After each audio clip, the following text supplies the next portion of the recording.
세계 100대 경제학자, 가짜 경제 뉴스 감별사, 가슴이 뜨거운 경제학자, 건국대 최백은 교수의 이게 경제다.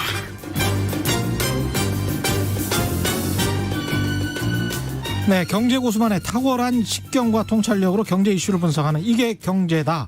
최백은 건국대학교 경제학과 교수 나오셨습니다. 안녕하십니까? 네, 안녕하세요. 예, 오늘은 RCEP의 체결 의미, 그다음에 대한항공 아시아나 인수, 미국발 자산 상승의 영향이 어느 정도까지 갈까, 아주 재밌는 이슈들이 많군요. 한은법 개정안까지 이야기를 해 주셔야 되니까 쉼없이 빨리 달려야 되겠습니다. RCEP 같은 경우는 제가 언론을 보니까 제대로 다룬 것도 없지만 다루면서 무조건적으로 비판적으로 써놓은 것들이 굉장히 많더라고요. 예, 부정적으로 써놓은 게. 그래서 내용이 진짜 뭐고, 그다음에 그 나라들 있지 않습니까? RCEP에 참여했던 나라들이 뭐 한국, 중국, 일본 이런 나라들이 대표적인데, 호주도 참여했고요. 이런 나라들한테 뭐가 득이고 뭐가 실인지 그걸 좀 객관적으로 좀 말씀을 해 주시면 좋을 것 같습니다. 예. 예, 그 언론 보도가 참 제가 볼 때 문제가 많아요. 특히 저는 이제 뭐 경제 쪽은 제가 확실하게 그렇죠. 말씀할 수 있는데요. 이번에 문재인 정부에서 제가 볼 땐 잘 알고 있는 것 중에 한 가지가 대외 통상 이런 부분이에요. 네, 이런 부분 잘하는데 지금까지 쭉 보면요. 예. 그 유명희 본부장이 하여간 잘 하시는 것 같아요. 예. 하시는 것 같은데 이번에 제가 RCEP을 보면서 한마디로 표현하면요. 예. 제주는 아세안이 부리고 실속은 우리가 뭐 이제 제주는 곰이 부리고 이 중국 저 뭐라고 합니까? 저기 저 돈은 그러니까 저기 우리 뭐 이 중국 뭐 사람이 사람이 번다 뭐 이런 말 있잖아요. 근데 제주는 아세안이 부리고 실속은 이제 한국이 챙긴 결과입니다. 제주는 아세안이 부렸고 실속은 한국이 챙겼다. 예. 오늘 제목이네요. 예. 오늘 제목이 될 것 같은 그런 예감이 들고 있습니다. 예. 예. 근데 먼저 이제 RCEP하고 우리가 FTA하고요. 이게 좀 다른 개념입니다. 근데 이걸 FTA는 프리 트레이드 자유무역 협정이고 RCEP은 컴프리헨시브가 들어갑니까? 예, 컴프리헨시브란 C가 컴프리헨시브고요. 포괄적이라는 뜻이죠. 포괄적 이코노믹 파트너십. 포괄적 경제 동반자. 그렇죠. 포괄적 경제 동반협정. 예. 이렇게 여기에 이제 핵심 키워드가 파트너십 P입니다. 파트너십이다. 예.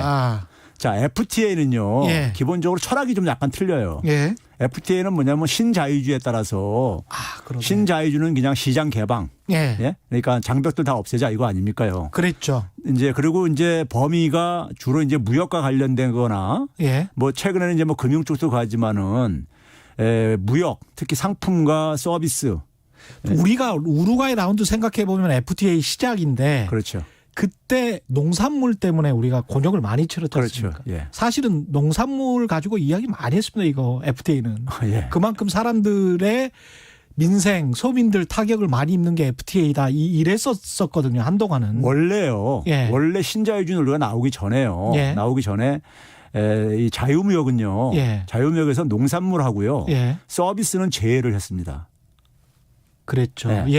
제외를 한 이유가 있어요. 농산물은 이제 이게 식량 안보 차원에서 한 거고. 그렇습니다. 서비스는요. 이게 우리 한미 FTA 할 때도 많은 경제학자들이 우리나라 서비스 산업 육성을 해야 되기 때문에 고부가 가치 서비스 분을 육성하려면은 시장 개방을 해야 된다. 그래서 뭐 이런 맞습니다. 변호사 시장, 뭐 금융시장 다 개방해라. 그렇죠. 이렇게 하라고 했었잖아요. 그때 제가 뭐라고 그때 했냐면은. 야, 서비스 시장에 무슨 뭐 고부가 가치만 있냐, 저부가 가치도 많지 않냐. 맞아요. 예를 들어서 만약에 택시 기사, 택시 운송업 하는 저거잖아요. 운송 서비스요. 저쪽에다가 미국에다가 그러니까 만약에 서비스 시장 개방하라 그러면은 고부가 가치만 하지 말고 저부가 가치 서비스 시장도 같이 개방하자 그러라. 그렇지. 그러면은 미국이 안 하려고 할 거다. 제가 이제 그랬어요. 그렇죠. 왜 그러냐면요. 서비스는 우리가 한국말로 용역이라고 우리가 번역을 하는데 용역은 사람들의 그러니까 노무를 제공하는 겁니다. 그렇죠. 그러니까 신체적인 그러니까 노동력이 그러니까 수반될 수밖에 없어요. 그러네요. 그럼 사람이 이게 그러니까 우리가 제조업 같은 경우는 제품만 보내면 되는 건데 이건 사람이 가야 되는 거예요. 그렇습니다. 그러니까 법률시장 개방하면 미국 변호사들이 와서 이제 사람이 와서 가듯이요. 그렇죠. 이제 그런 건데 이게 사람이 왔다 갔다 하면요. 예. 이게 사회 문제입니다. 이민 문제 이런 것들이 있어요. 그다음에 임금 값이 내려가죠. 예, 그런 사람 것뿐만 값이. 아니라 예. 그런 뭐 임금 이런 걸 둘째치고요. 예.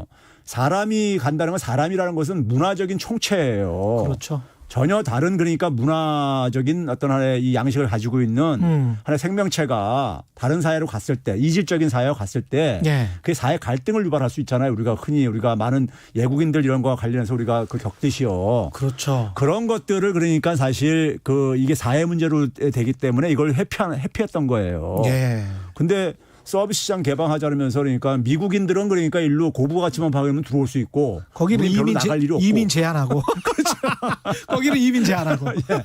그러니까 이건 굉장히 불공정한 거죠. 근데 예. 그런 거를 경제학자 중에 아무도 지적을 안 하고 그랬었거든요. 그러네요. 예. 그러니까 이게 서비스하고 농산물을 제한 이유가 있어요. 원래 가트 체제에서요. 생각해 보니까 미국에서 콜센터 직원들 다 일자리 잃은 것도 인디아에서 그 콜센터 직원들 다 그냥 대체해 버렸잖아요. 그렇죠. 그것도 이제 온라인으로 가능하니까 된 거지. 만약에 와서 미국 시장 와서 만약에 취업하라 그러면 안 했을 거라고요. 그렇죠.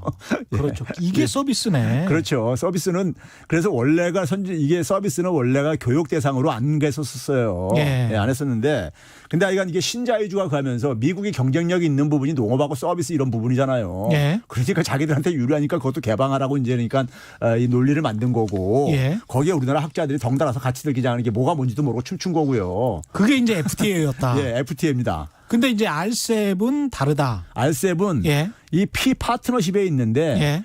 그러니까 우리가 소위 말해서 그 경제 동반자라는 이 개념, 포괄적 경제 동반자라는 개념은요. 예. 21세기에 들어와 가지고 사실 부상한 거예요.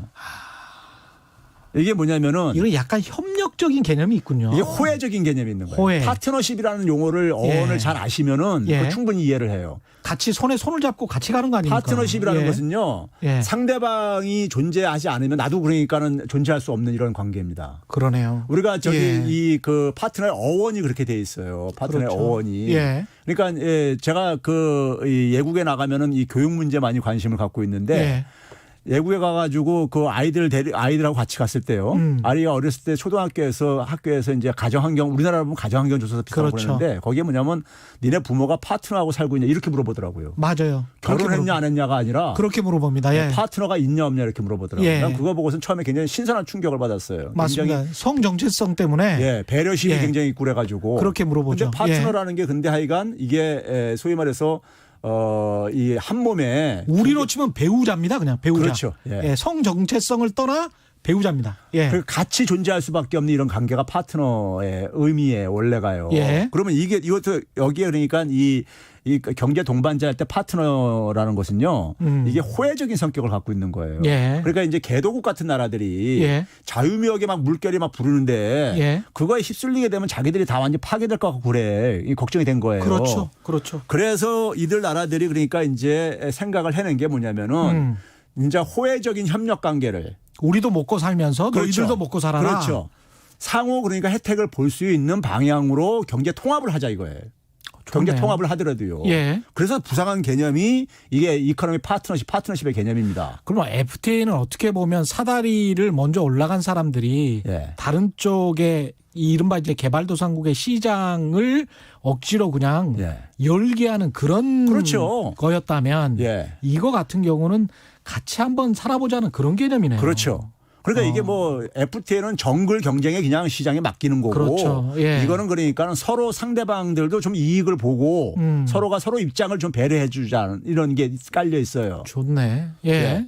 그러다 보니까 뭐냐면 굉장히 어떤 하나의 이 상품이라든가 재화나 서비스뿐만이 아니라 예. 여러 가지 경제적으로 협력할 부분이 많이 있다 이거예요. 그렇죠. 그래서- 사실 환경 문제도 그렇고. 그래서 포괄적이라는 걸 이제 붙인 겁니다. 포괄적으로. 예. 예. 근데 이거를 근데 우리나라 이 언론. 무역협회조차도 예. 심지어 무역협회 같은 조차도 예. 넓은 의미의 그러니까 포괄적인 FTA다 이렇게 정의를 해놨더라고요.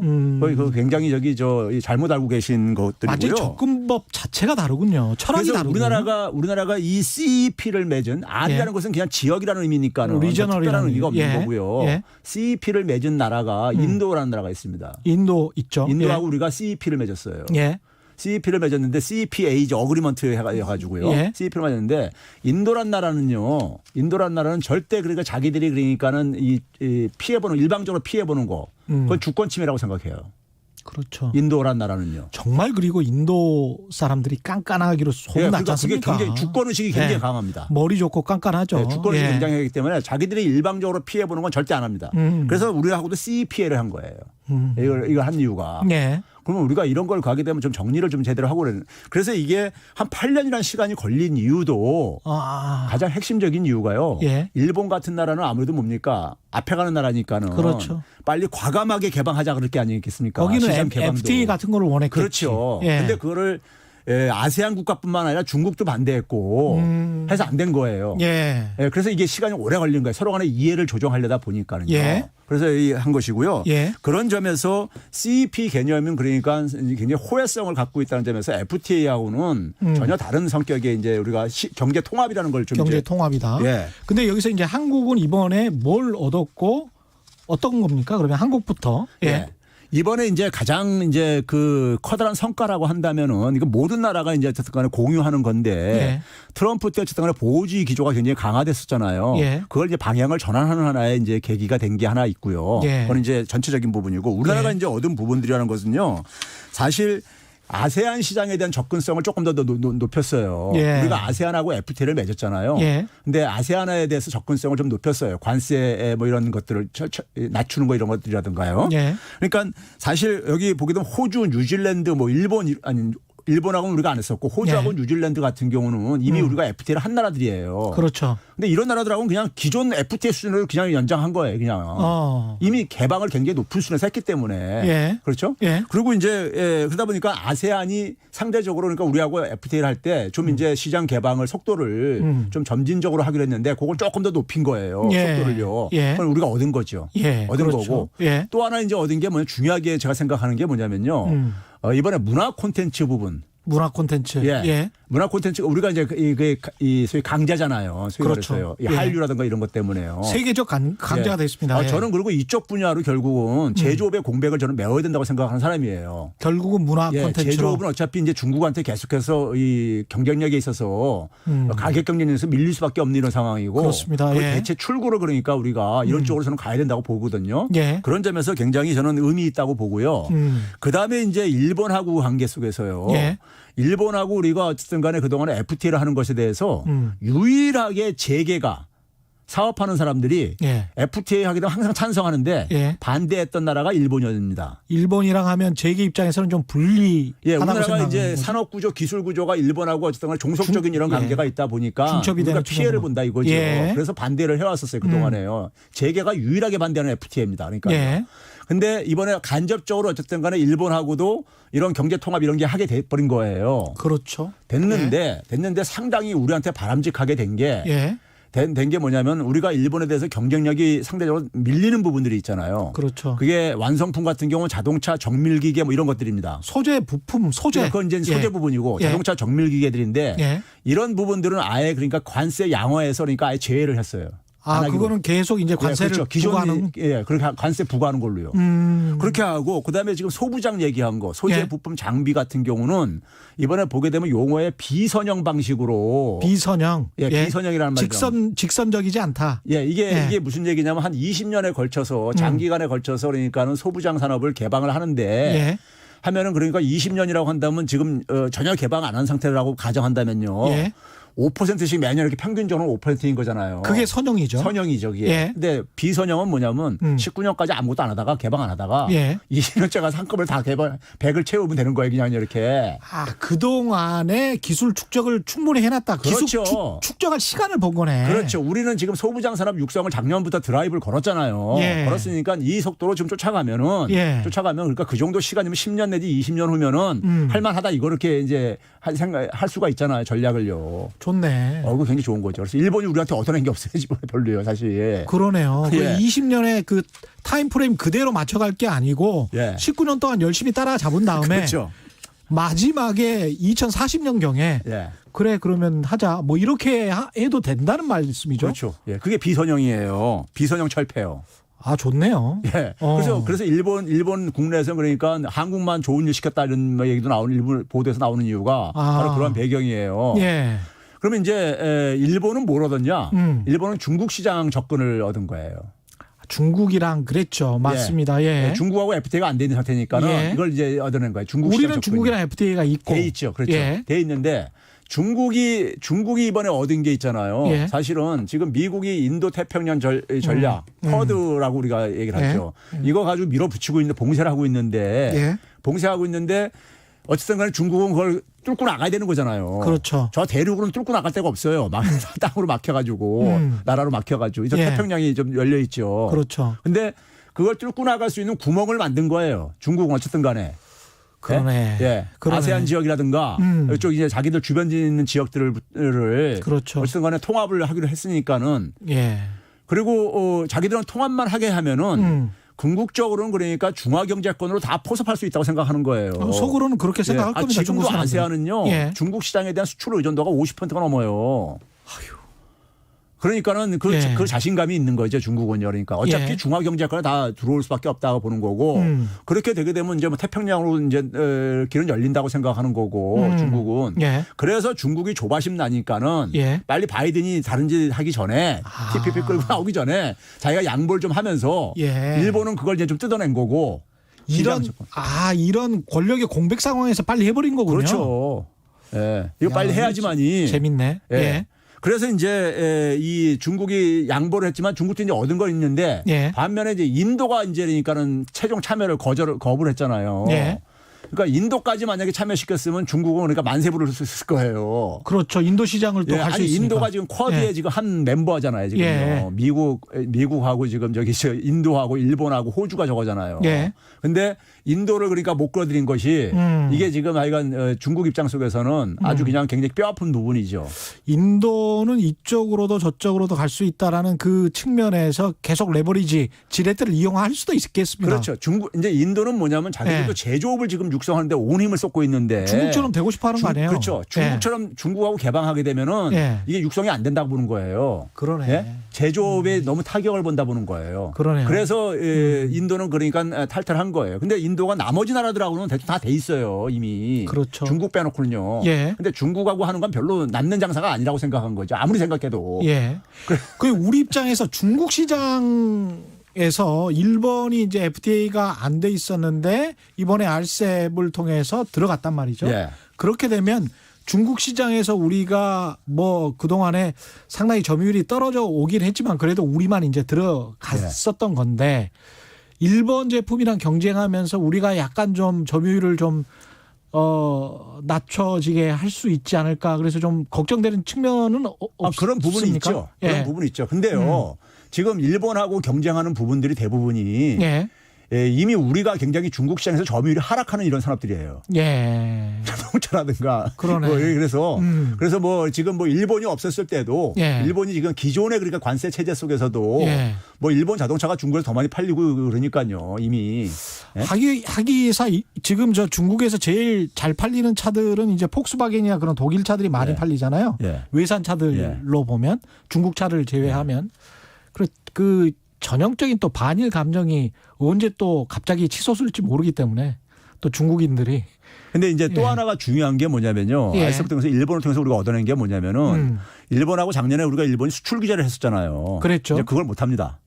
RCEP을 하면 그런 예. 방법이 없네. 예. 할 수가 없어요. 이제 그런 짓 할 수가 없어요, 이제요. 그러네요. 예. 예. 이거는 이제 그 규정이 어긋나고 그러기 때문에. 예. 예. 그래서 이제 그런 점에서 한국이 저는 그러니까 얻은 게 굉장히 많은 반면에 사실상 일본의 한국 수출 규제는 예. 흐지부지 돼버렸네. 예. 이걸로. 그렇죠. 그죠? 예. 거기다가 이제 뭐냐면 이 정부 입장 속에서 가장 예. 중요한 포인트인데 문재인 정부의 가장 핵심적인 대외 전략이 뭐냐면 신남방 신북방으로 압축되잖아요. 예. 신남방 신북방인데 일반 사람들이 잘 모르는 것 중에 하나가 우리가 수출에 있어서 그러니까 수출 전략에서 가장 우리가 핵심적으로 전문가들이 얘기하는 게 뭐냐면 수출 시장 다변화 이 얘기 하잖아요. 그렇죠. 매일 그거 하죠. 예. 왜냐하면 우리가 미국, 중국 이런 유럽에 대한 의존도가 너무 높다 이런 얘기 해가지고 예. 그건 의존도가 높을 때는 그러니까 그만큼 충격도 우리가 굉장히 강할 수가 있다면 그렇죠. 보복을 할 때요. 그러니까요. 예. 예? 그렇죠. 그래서 다변화시키는 건 굉장히 바람직한 거죠. 예. 근데 이게 말처럼 쉬운 건 아니잖아요. 그러니까요. 예? 그렇죠. 얼마나 어렵습니까? 근데 아세안이 예. 아세안을 그러니까 문재인 대통령이 4강 수준으로 끌어올리겠다 했었어요. 4강 수준은 어디 나라죠? 그러니까 미소 중일이죠, 뭐. 미소 중일. 예. 예. 우리한테 미국, 그러니까 많이 러시아. 우리한테 영향을 예. 미치는 이제 이런 나라들이 그러니까요. 예. 우리가 거기에 많이 의존을 하고 있고 이렇게 관계가 굉장히 깊은 그렇죠. 나라들이잖아요. 예. 근데 그 4강 수준으로 이제 끌어올리겠다 이런 얘기를 이제 항상 평상시 하고 그랬었는데 중국의 한 20%가 넘고 미국이 10%, 일본이 한 7, 8% 되잖아요. 박근혜 정부 때요. 예. 박근혜 정부 때 아세안이 수출 시장 점유율 차지하는 게 14에서 15%밖에 안 됐습니다. 14 내지 15% 사이에서요. 그런데 지난해 기준으로 아세안이 예. 우리나라 보게 되면 한 18.5%까지 올라갔어요. 한 17.5%까지. 많이 올라갔네. 예. 예. 한 2.5%포인트 최소한 올라갔어요. 근데 저거를 뭐 30% 40% 수준까지 끌어올리겠다는 이야기 아니에요. 근데 이제 문제는 뭐냐면 예. 미국과 일본을 합친 게 예. 18%대예요. 미국과 일본을 합친 게 18%. 합친 게. 예. 그러니까 아세안이 지금 이제 이번에 시장을 더 열게 되면은 더 열게 되면 미국과 일본 합친 거를 넘어설 수가 있어요. 조만간에. 그러네요. 굉장히 예. 중요한 의미죠. 굉장히 미국과 일본은 중요한, 우리한테 예. 굉장히 큰 시장인데. 그렇죠? 그렇죠. 예. 특히 우리 경공업 아직도 이제 힘든 제조업이랄지 이런 과잉 투자된 산업 중에서 미국으로는 안 팔리는 제품들이 있거든요. 이제 너무 싸서. 예. 근데 그런 것들은 아세안 시장에 먹힐 수가 있으니까. 그리고 일단은 뭐냐면 수출이 잘 되기 위해서는요. 그 수입하는 나라들이 성장률이 높아야 돼요. 그렇죠. 근데 지금 보게 되면 뭐 중국이라든가 아세안 이쪽이 가장 세계에서 성장률이 높은 지역이란 말이에요. 그렇죠. 그러다 보니까 이제 제가 얘기하는 게 미국과 일본의 시장 합친 것보다도 일반 국민들은 진짜 그 정도야 그렇게 생각할 거예요 아마요. 예. 미국이 워낙 크다고 생각하니까는. 그렇죠. 예. 근데 미국보다는 이미 아세안이 크고요. 예. 일본까지 합친 거 규모로 지금 쫓아가고 있다 이거예요. 거기다가 이제 사실은 국가의 신용도라고 할까요? 그 이름값이라고 해야 되겠죠. 제품의 이름값인데 중국 사람들이 유럽 시장에 진출해 가지고 마치 한국 제품인 것처럼 예. 이상하게 그 상표를 도용해서 하는 경우가 많지 않습니까? 네. 그만큼 메이드 인 코리아는 중국 제품보다는 훨씬 더 이제 값어치가 나간다. 신뢰할 수 있다. 이거를 상징을 하는 거거든요. 그렇죠. 그 사람들이 그렇게 예. 이제 예. 상당히 그 상표 도용을 하는 상황이라면 그렇다면 이제 동남아 시장, 아세안 시장에서도 우리가 좀 가격도 더 받을 수 있고 그런 어떤 그 위치 우리가 그 정도의 위상은 사실 있거든요. 아세안이요. 예. 아세안이 한국에 대해서는 굉장히 호의적인 입장을 가질 수밖에 없는 게요. 예. 자, 중국은 그러니까 자기들이 이렇게 상호 의존 관계를 할 수밖에 없지만은 예. 위협 대상국이란 위협 국가란 말이에요. 예. 예? 일본도 과거의 역사 속에서 침략을 당했던 경험이 있고 그렇죠. 예. 그러다 보니까 한국은 근데 아세안을 침략할 일이 없는 나라야. 그러네요. 침략할 일이 없는 나라예요. 그러니까. 예, 예. 그리고 경제적으로도 그러니까 아세안이 한국한테 먹힐 정도 나라도 아니라고요. 그러니까 먹을 나라도 아니고. 그다음에 아까 그 말씀하신 그 문화 콘텐츠도 예. 사실 많이 스며 있거든요, 지금. 그러니까요. 이미 그러니까 많이 스며 근데 있어요. 그거는 예. 문화에 대한 매력도는 그거야 뭐 사람들이 국민들이 좋아서 가는 거건데 그렇죠. 예. 국민들이 수용을 하는 거라고요. 그렇죠. 근데 이제 이게 기술이나 이런 쪽으로 종속될까 봐 예. 아니면 군사적으로 위협받는 거 이런 거는 굉장히 경계할 수밖에 없다고요. 그러니까요. 그렇죠. 예. 근데 주변에 그러니까는 또 인도하고 아세안은 또 특별한 관계인 게 인도 사람들이 엄청 많이 살잖아요. 동남아예요. 예. 중국 사람 다음으로 많습니다.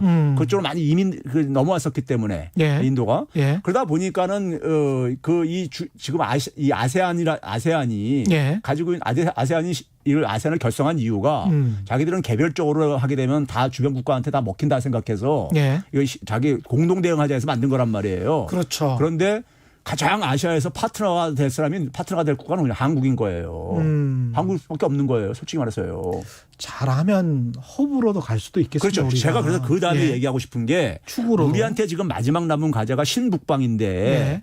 이게 지금 우리가 아세안하고 아시아하고 그러니까 우리가 유럽하고 하나의 협력체를 맺은 게 아셈이라고 있죠. 그렇죠. 아셈이요. 예. 이게 51개 국가가 한 건데 이게 저쪽 아시아 국가들이 저쪽 유럽하고 교류하려면요. 인도양 넘어서 저쪽으로 건너서 가야 돼요. 지중해로 해가지고요. 그러네요. 근데 이게 대륙으로 연결되면요. 이 수송 기간이 반도 안 걸려요. 물류 혁명이 일어나게 그렇죠. 되네요. 예. 그러니까 이게 단순한 그러니까 이게 신북방 이쪽 그러니까 남북한만 연결되게 되면은 북한 개발 정도가 아니라 그러네요. 아셈의 허브가 된다니까요. 아셈의 허브가 되네요. 예. 북방과 남방을 연결하는 그렇죠. 이게 연결하는 거 딱 중간에 있고. 그러니까요. 그다음에 무역으로는 가장 예. 발달한 나라 중에 하나고. 예. 그러면 제가 볼 때는요 경제 규모로 4위까지 부상할 수 있어요. 우리가 뭐 통일된다고 말까지 이렇게 가정한다면요. 예. 그래서 신남방, 신북방이 그런 의미 속에서 이게 책정된 건데 신남방은 이제 완전 정상 궤도에 올린 거고 이번에 계기로 신북방만 하면 RCEP로요. 되네. 예. 그렇죠. 그러니까 남은 과제가 이제 뭐냐면 남북 간에 이걸 연결만 시키면 상당히 대박이 터질 수 있다 이거예요. 그러니까요. 아주 좋습니다. 예. 아, 희망이 좀 보이는 것 같고요. 예. 일단 R7 여기에서 좀 마무리를 짓고 그다음에 이제 대한항공이 아시아나 항공, 대한항공하고 한진칼이죠. 한진그룹이 같이 이제 인수하겠다는 건데 이게 인수 방식에 관해서도 논란이 많고 이게 항공산업 전체에 관한 평가도 이야기가 많고 어떻게 보십니까 이거?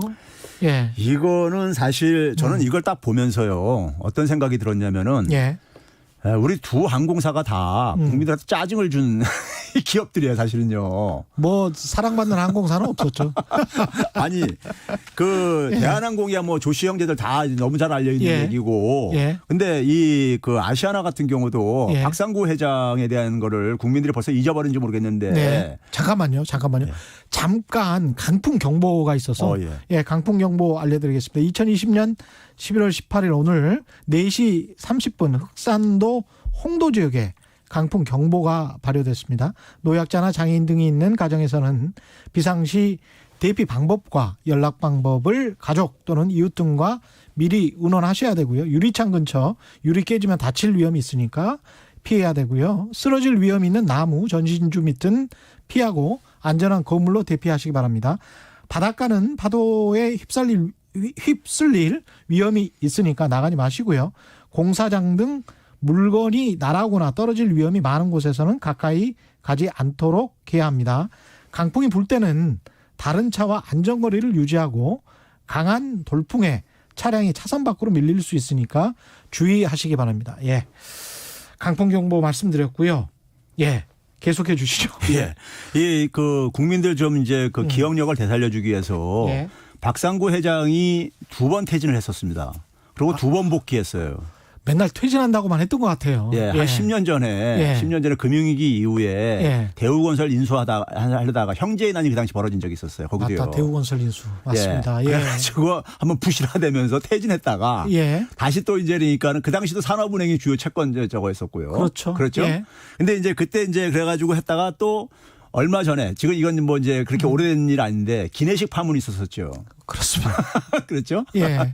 그때도 뭐냐면 금호타이어 인수하기 위해서 예. 예? 하다가 또 그래가지고 예. 그러니까 이게 기본적으로 경영에 있어서 문제가 있는 것이 한번 입증되신 분을 그렇죠. 입증되신 분을 그러니까는 채권단 은행에서 산업은행이 이걸 이제 계속해서 그러니까 복귀를 시켜준 거란 말이에요. 그렇죠. 근데 그래서 그 당시에 나왔던 게 뭐냐면은 산업은행이 왜 저렇게 계속 밀어주고 앉아 있느냐. 예. 근데 나중에 보니까 뭐 이면 계약서 써가지고 경영권 보장에 대해서 이제 재벌들은 그런 거 다 챙기려고 하겠죠. 자기가 일단 물러나더라도. 그것도 보도가 됐던 내용입니다. 예. 그러니까요. 그러니까 그렇게 해가지고 2번이나 어쨌든 간에 그렇게 하면서 여기도 형제난도 있었고 하여간 이 뭐 저기 칼하고 좀 비슷한 적이 있잖아요. 그러니까요. 보면요. 대한항공 남매도 만만치는 않죠. 그러니까 말이에요. 예. 양쪽이 다 그러니까. 그래서 제가 아까 이제 국민들이 별로 짜증스러운 눈으로 시선으로 보는 이 기업들이라고 하는 이유가. 예. 근데 이 기업 중에 한 기업한테 지금 대한항공한테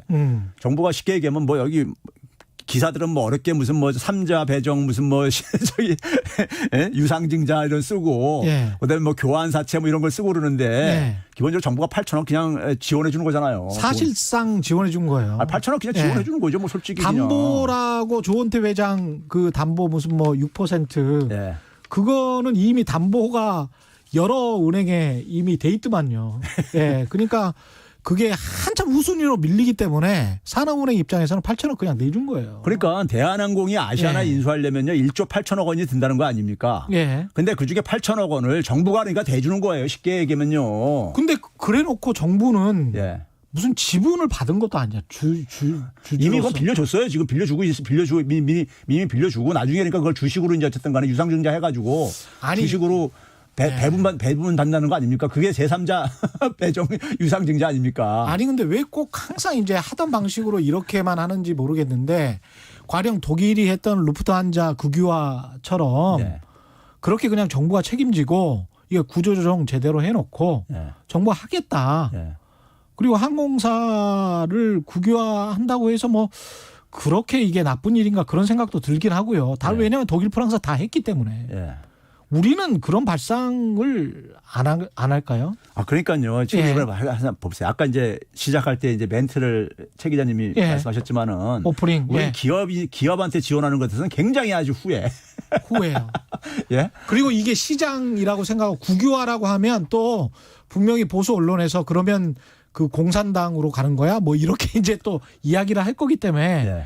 그런 것 때문에 너무 몸을 사리는 것 같은데 외국은 다 그러니까 이게 하는데. 국민 정서가 있다 보니까 있잖아요. 예. 산업은행에서 예. 매년 1년에 한 번씩 건전 경영을 하는지 감시하겠다 이러는데 그렇죠. 이게 산업은행은 이게 원재가 많아가지고 아까 얘기했듯이 아시아나항공 할 때도 그러니까 박상구 회장 그러니까 이 부실 경영하고 그런데도 계속 복귀시켜주고 그렇죠. 예? 이런 전례가 있는데 예. 산업은행이 그러니까 우리가 제대로 경영 감시하겠다. 이걸 누가 국민이 100% 믿을 수가 있냐고요. 신뢰를 잃었는데. 예? 거기다가 뭐 산업은행이 그렇게 사실상 출자를 해놓고 예. 그게 망하면 본인들도 크게 이제 손실을 그렇죠. 얻는데 거기 이제 인질로 잡히는 거죠. 뭘. 인질로 잡히는 거지 무슨 예. 얼마나 경영 감시를 할 수 있겠어요. 아, 그러니까 조원태 회장이 왜 이렇게 얼굴이 화색만면 가겠냐고요. 예? 경영권도 그러니까 지금 이제 그 조현아 섰고 그다음에 거기 이제 뭡니까 그 이 소위 말해서 KCGI라고 사모펀드라고 지금 경영권 분쟁을 하고 있는데 예. 경영권도 확실하게 지금 이제 100기사 하나 지금 얻게 생겨가지고 예. 완전 역전되거든요. 8천억 투입해가지고 유상증자하고 그렇게 되면은 완전히 저쪽이 그러니까 한 40% 정도 되고 이쪽은 그러니까 한 37% 줄어들지만은 이 산업은행이 한 그러니까 거기에 한 이 교환사채를 그러니까 주식으로 전환 안 하더라도 예. 한 11% 가깝게 된단 말이에요. 그러니까 완전 그렇죠. 근데 이제 정부가 이렇게 해준 이유는 딱 하나. 그렇죠. 대규모 실업에 대한 우려. 그렇죠. 이거 하나뿐이지 그렇죠. 않습니까? 예. 근데 이제 그래서 예. 이제 그러다 보니까 구조조정 안 한다면 그러잖아요. 예. 그런 거 새빨간 거짓말이라고 봅니다. 4, 5년 그거 안 하게 되면요. 구조조정 안 하게 되면은 이게 부실화 금세 돼버립니다. 수익이 안 나지. 예, 지금 더군다나 코로나 상황 속에서 예? 더군다나 중복되는 업무가 분명히 있는데 부채는 그렇죠? 엄청나게 늘어날 그렇죠. 거고. 부채도 늘어나고. 예. 그런데 이거를 그러니까 지금 그 얘기하는 걸 누가 믿어요? 알 수가 구조조정 없죠. 한다는 건 아니 저는 제가 볼 때는 새빨간 거짓말이에요. 예? 거짓말일 수밖에 없는 이건 논리기 때문에. 상황이. 그렇죠. 예, 예, 예. 그렇단 말이에요. 그러면 결국은 뭐냐면은 이게 결국은 정부가 여기에 인질로 잡혀가지고 공적 자금 투입하는 거 아닙니까? 쉽게 얘기하면요. 이럴 때는 과감한 정책을 좀 생각을 해봐야 되는데 왜 우리가 타성적이고 관성적인 정책만 하는지 미국 같은 경우, 예. 미국이 그러니까는 사실 그 금융위기 때 시티그룹이 그러니까 파산 가잖아요. 예. 그때 뭐냐면 공적 자금 투입해가지고 예. 사실상 국유화를 했죠. 그렇죠. 근데 국유화라는 용어를 안 쓰는 나라예요. 그 나라는요. 예. 아주 그거에 대해서 아주 알러지 반응이 있는 나라라서요. 그렇죠. 예? 예. 근데도 불구하고 내용적으로는 국유화를 했단 말이에요. 예. 그리고 그걸 어쨌든 간에 구조조정하고 해가지고 나중에 이제 매각해가지고 정부 돈 다 빼낸 거죠. 그렇죠. 네, 빼냈단 말이에요. GM도 그렇게 했고요. 그러니까 아시아나항공 같은 경우도 지금 저 박상구 회장의 지분이 그러면 네 지분 다 내놔 이렇게 해야 되거든요. 그렇죠. 네 지분 다 내놓고 예. 너는 대주주로서 거기다 이제 경영권까지 다 행사했기 때문에 예. 경영자로서 책임지고 너는 나가. 이렇게 돼야 되는 거예요. 그게 시장 논리죠. 그게 그래서 이게 기업이 정상적인 부실화됐으면은 예. 자본이 다 그러니까 저걸 해야죠. 그렇지. 그래가지고 그렇게 해가지고 새로 공적 자금 투입을 하는 내용상으는 공적 자금 투입이라고 이게 지금요. 그렇죠. 공적 자금 투입하게 되면 이건 그러니까 인수를 할 수밖에 없는 거예요. 예, 그렇죠? 이거 인수할 수밖에 정부가 인수한다는 얘기라고요. 공적 자금 그렇죠. 투입한다는 얘기는요. 예. 내용상으로. 그럼 그걸 가지고 제대로 그러니까 경영을 해가지고 가치 올려가지고 그러면 그렇게 되면은 거기에 이제 그러니까 우리가 노동자들도 일자리도 구할 수 있고 그렇죠. 그러면서 경쟁력도 좀 구하고 그렇죠. 이 재벌 경영의 폐해도 좀 수술도 좀 하고 차라리 예. 예. 예? 아유 정말. 그러니까 뭐 지금 이제 예. 조원태 회장은 그러니까 뭐 구조조정 없다, 그다음에 뭐 항공료 인상 없다, 뭐 그러는데 예. 그거 뭐 누가 믿어요? 그거 지금요. 그런 얘기. 예. 이것도 좀 유연해지고 발상의 전환을 좀 해야 될 것 같은데 선진국들 다 하고 있는데 왜 우리나라는 과거에 했던 98년 이후에 위기가 생기면 그거를 땜질식으로 계속 막는 그런 정책만 하는지, 그러면서 계속 은행이나 공공기관 쪽 나중에 되면 이제 예금보험공사로 그 부실을 이전시키겠죠. 정리금융공사로 이쪽으로. 그러면서 계속 시간만 끄는 정책이거든요. 이런 것들이. 이거 산업은행은 기본적으로 금융위원회 통제를 받습니다. 예.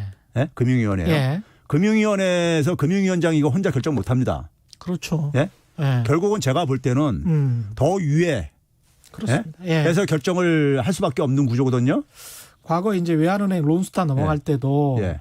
그 이야기를 할 수밖에 없었던 구조가 한국의 예. 사실은 정부 구조예요. 예. 예. 이게 제가 볼 때는 그러니까 이 그 정치하시는 분들이 예. 금융에 대해서 너무 그러니까 이거를 모르거나 무지하거나 아니면 이것을 그러니까 이게 국민 돈으로 들어간다고 해서 이걸 너무 가볍게 생각하거나 게다가 정책 실패로 산업은행으로 이렇게 맡기잖아요. 예. 그러면 공공기관이든 위원회든 뭐 산업은행으로 맡기면 어떤 게 있냐면 정부는 책임을 안 져요. 그렇죠. 외견상. 예.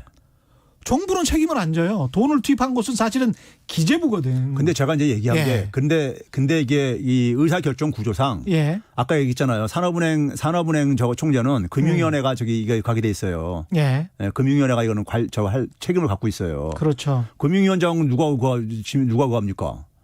금융위원장 혼자서 이걸 할 수 있을 것 같아요? 맞습니다. 구조상이요? 예. 예. 근데 이제 문제는 뭐냐면 외형상으로 볼 때는 산업은행이 이제 그걸 하고 있는 건데 산업은행이 그러니까 이런 것을 과거에 한두 번 했냐고 그러니까요. 그렇죠. 대우조선에 한번 그랬고, 예? 안 그런 적이 없습니다. 사실. 그러니까요. 예. 근데 지금 또 이제 이런 게 또 다시 그런 악몽이 다시 드러나는 거고. 예. 아까 대우건설 말씀하셨지만 대우건설. 예.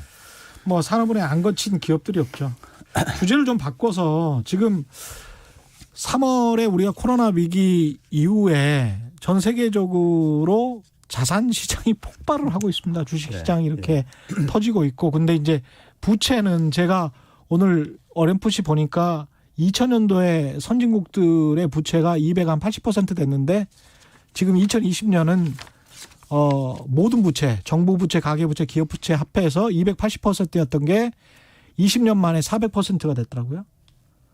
이거가 이렇게 이제 부채로 자산 거품이 지금 생기고 있는 건데 돈은 계속 찍어내고 있고 이거 언제까지 이렇게 버틸 수 있습니까? 이거는요 기본적으로요. 예. 우리가 그 동안에 한 200년 이상 동안에 우리가 그 살아오면서 여러 가지 시스템들을 우리가 장착하고 살아왔는데 예. 그 시스템들이 지금 제가 볼 때는 이게 작동을 안 하고 있는 거예요. 예. 그러니까 이건 저는 거창하게 얘기하면은 산업 문명이 지금 막을 내리고 있는데 그러니까 우리가 뭐냐면 이게 은행 시스템이라는 게 있잖아요. 예. 은행 시스템은 기본적으로 경제학 교과서에 보게 되면요. 금융 중개 기능을 하는 겁니다. 돈을 배분시키는 거예요. 그렇죠. 그런데 지금 보게 되면은 돈을 그렇게 엄청나게 공급을 했는데 아니 미국의 연준만 하더라도요. 금융위기 이후에 한 7, 8년 동안에 한 3조 한 5천억 달러를 투입을 했어요. 예. 찍어냈어요. 예. 근데 이번에는 코로나 사태 이후에 한 100일 만에 3조 달러 이상을 찍어냈어요. 그렇습니다. 더 찍어낼 거고. 근데 예. 문제는 뭐냐면 그 돈들이 다 어디로 갔냐 이거예요. 그 돈들이 일반 필요로 하는 사람들한테 별로 안 갔다 이거예요. 플랫폼 기업들 다 먹었죠. 거기 뭐 배당금 다 먹었고. 그것뿐만 아니라 예. 그게 이제 기본적으로 흘러가는 메커니즘이 보게 되면 은행을 상대로 해서만 이게 하고 이제 소위 말해서 정부한테 이제 간접적으로 지원하고 그러니까 이제 자산시장을 통해서 예. 하는데 이게 그러니까 정작 필요로 하는 가장 경제적인 취약계층한테는 돈이 안 돌다 보니까 지금 공통적인 현상이 뭐냐면은 화폐 유통 속도가 굉장히 빠르게 떨어지고 있어요. 화폐 유통 속도가 빠르게 예. 떨어지고 있다. 이 화폐 유통 속도라는 것은 우리가 쉽게 얘기하면 10,000원짜리 한 장을 가지고 예. 이게 그러니까 1년에 그러니까 몇 번 사용되느냐 이거거든요. 그러니까 돈이 잘 돌면은 예. 이게 화폐 유통 속도가 높은 거고요. 예. 이게 돈이 안 돌면은 돈이 안 돌면 이게 그러니까 값이 떨어지는 거란 말이에요. 그러니까요. 그럼 이 예? 화폐 유통 속도가 떨어지면 아무리 돈을 벌어도 돈이 부족하게 됩니다. 그렇죠. 그러니까 제가 얘기하는 게 뭐냐면 돈을 그렇게 아무리 중앙은행에 퍼부으면 뭐하냐 이거예요. 이게 예. 떨어져가지고 필요한 곳에 안 가고 있다 이겁니다. 예. 은행 시스템이 작동을 안 하고 있다는 거예요. 자기 기능을 못 하고 있는 거예요. 은행이요. 예. 은행이요. 은행은 예. 그럼 그 돈 가지고 뭐 하느냐? 제발 자기들 그러니까 수익이 있는 데만. 그러니까 그렇죠. 은행은 원래가 뭐냐면요. 수익성과 공공성을 추구하게 돼 있어요. 그 공공성이 뭐 대단한 의미가 아니라 예. 아까 얘기했듯이 돈을 잘 순환시키는 역할을 하는 게 그 공공성이에요. 금융 중개 기능을 제대로 하라고. 예. 필요로 하는 곳에 돈을 잘 배분시키라 이거죠. 그러니까. 그렇습니다. 그러라고 만든 거예요. 그러라고 굉장히 많은 특혜를 줬습니다. 그렇죠. 예. 굉장히 예. 많은 특혜를 줬어요. 예. 이거 땅 짓고 헤엄치식이거든요. 사실은 그렇습니다. 거는요. 예, 맞습니다. 그런데 예. 그걸 지금 안 하고 지금 수익성이 높은 데로만 돈을 하다 보니까 예. 그게 뭐 수익성 높은 데로 가는 게 되게 뭐 어디가 있으면 자산시장으로 다 갈 수밖에 없죠. 자산시장으로 가고 예. 그러니까 아까 얘기했듯이 지금 좀 이제 그러니까 그 이 잘 나가는 기업들 플랫폼 기업들 같은 경우는 차입해가지고 자사주 매입이나 하는 데나 돈 쓰고 앉아 있고 그렇죠. 예? 이렇게 예. 하고 앉았단 말이에요. 그러니까 은행이 자기 역할을 지금 못 하고 있는 거예요. 중앙은행도 어떻게 보게 되면 자기 역할 못한 직무유기를 하고 있는 거예요 지금요. 그렇죠. 예. 사실 중앙은행이 돈 찍어내는 발권력이라는 것은 예. 국민 전체의 것이에요. 전체한테 이게 도움이 돼야 되는 거예요. 그렇죠. 근데 그 은행 시스템에서 그러니까는 상당 사람들이 소외되고 있단 말이에요. 예? 그렇습니다. 예. 그러면 이거는 은행이라든가 중앙은행의 발권력이 제 기능을 못 하고 있는 거라고요. 그러면 그런 상황 속에서 이게 지금 그러니까 다 이게 뒤틀리고 왜곡되는 거라고요, 지금요. 왜곡되는 거기 때문에. 그래서 한국은행법 그 최백은 교수님이 계속 이제 주장을 하셨는데 예. 드디어 이제 한국은행법 개정안 발의가 됐어요. 고용 안정을 정책 목표에 한국은행의 정책 목표의 하나로 넣는다. 예. 인플레이션 방지뿐만이 아니고 그거는 잘하고 있는 겁니까 지금? 아니 근데 그거에서도 일부 언론에서는요. 예. 제가 황당한 기사를 본 게 예.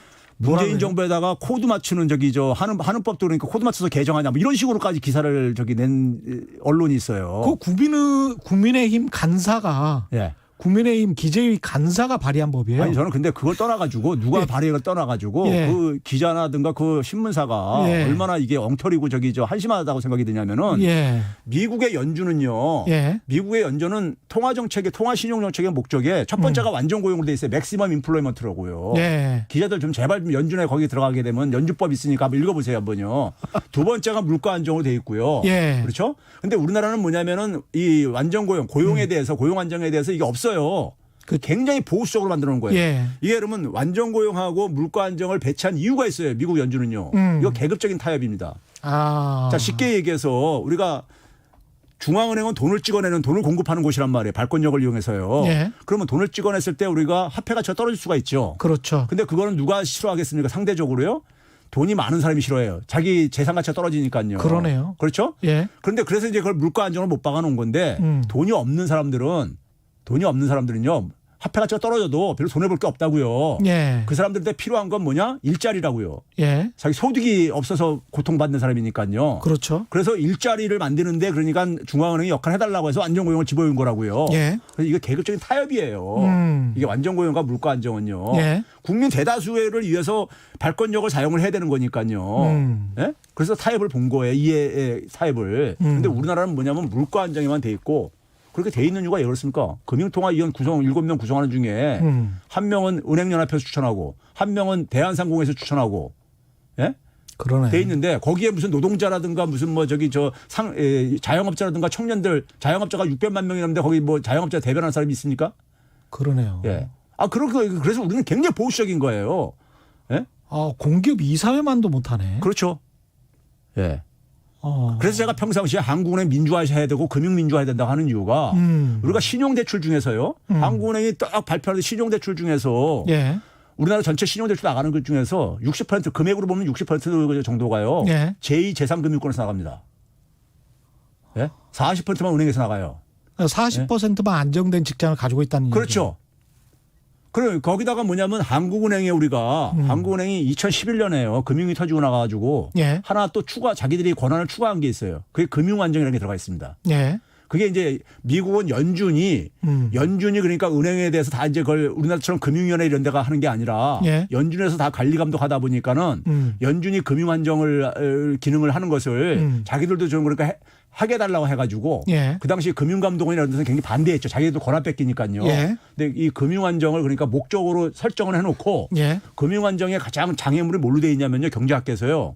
소득 불평등으로 돼 있어요. 소득이 심해지게 되면은 예. 부채가 증가한다 이거 가계 부채가요. 그렇죠. 그게 그게 부실화되면서 금융위기로 발전한다 이거예요. 그러니까요. 그러면 금융 안정을 위해 가지고는 뭘 해야 되느냐? 예. 소득 불평등 개선에 통화 정책을 사용을 해야 되는 거예요.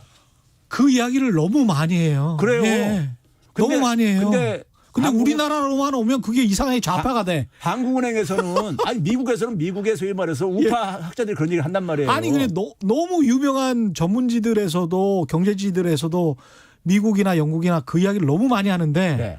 한국은 그 이야기하면 이상하게 다 좌파라 그래. 근데 한국은행이 그걸 예. 가지고 하는 게 뭐냐? 1년에 2번 금융안정 보고서 하나 만들어 가지고 국회에 제출하는 걸로 끝나. 자기 직무유기야 이거는요. 제가 볼 때. 소득 불평등 개선에 통화신용 정책 써야죠. 그러니까요. 그렇죠. 그래서 경제적 소외계층들에 대해서 그러니까 통화신용 정책이 없어요. 우리나라는요. 예? 이건 직무유기라고요. 아 이게 참 그 한 사회가 가지고 있었던 그 역사적 아픔 그리고 그걸 통해서 그 함께 품게 된 어떤 편견 같은 게 있거든요. 그게 이제 일종의 이데올로기라고 하는데 그 이데올로기가 잘못 작동하게 되면 현실 인식을 잘못하게 되기 때문에 그것 때문에 참 저도 걱정입니다. 그래서 사실은 자산 거품이 이렇게 계속 진행되고 가계 부채가 이렇게 가면 막 좋다 부동산 가격 올라가니까 막 지금 이러고 있는데 저는 속으로 너무 걱정되는 거예요. 이 상황이. 저는요. 지금 예. 이제 그러니까 우리가 자산 거품이 막 형성되고 있다는 건 대다수가 그러니까 동의를 하고 있는데 예. 저는 그게 일종의 그러니까 한번 이제 조정을 받더라도 예. 중앙은행이 어떤 돈 찍어가지고 또 이제 막으려고 할 겁니다. 그렇겠죠. 예? 그러니까 지금 일본이 있잖아요. 예. 일본이 여러분 그 일본 은행에서 돈을 찍어낸 규모가요.